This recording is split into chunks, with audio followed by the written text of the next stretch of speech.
This Gavin Newsom thing is ridiculous.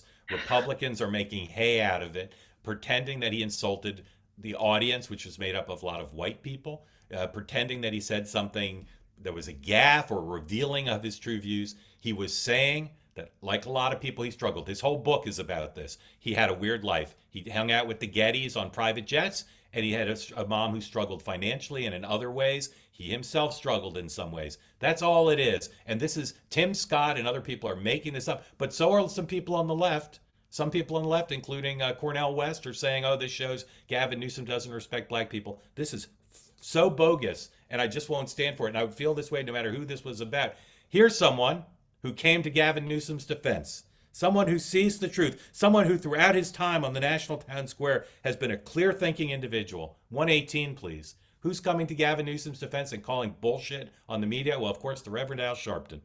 Here he is meeting yesterday in New York, and here's the statement, next one, from Reverend Sharpton. The so-called controversy driven by Fox News over the governor speaking honestly about living with dyslexia, including the challenges it posed with reading and standardized tests, is political theater, plain and simple. Those who were in the room have made it clear his comments were about his own lived experience and were not offensive.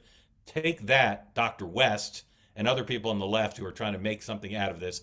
I'm going to be on this until everybody stops making something of it because it's crap. Melissa, agree with me or not?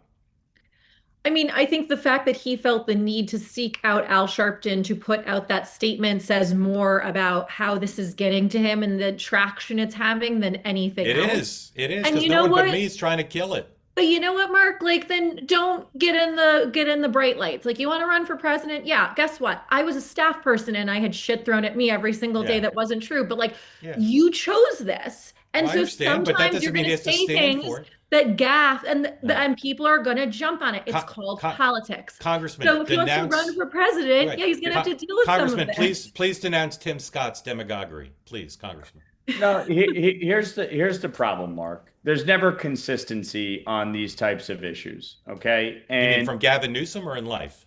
in politics, Yeah. Gavin Newsom went and delivered a speech, and he's talked about his issues with dyslexia. He's talked about his SAT score, but he made a very specific comment to the interviewer, who was African American. He said, "Like you, I can't read." Okay, and that's the problem. It When wasn't you're directed. trying, He when was. you're It trying wasn't to directed at the hold on, moderator. Mark, Okay. when you're trying to uh, play down to people and say, I'm just like you. I can't do this, this, and this. And you're talking to someone of color. Democrats consistently do this. They patronize people of color. They talk down to them. Kathy Hochul saying, if you're in the Bronx, you don't know how to use a computer. You don't know what a computer is. I mean, come on. It's just so insulting and it's stupid.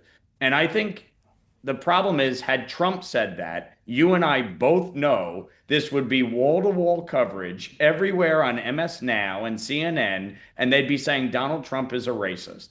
And so my only comment is, if you're going to have one level of outrage when a Republican does it, then be consistent in condemning it when a Democrat does it. I would be consistent. Tim I know Scott. you would. I know Maybe you Tim would. Scott. I don't know. I don't like to denounce the co-host, so I'm just going to move on. They say that something that's easy is like a walk in the park. Well, easier than a walk in the park, hit the subscribe button, be part of the two-way community, never miss an episode, be part of our conversations.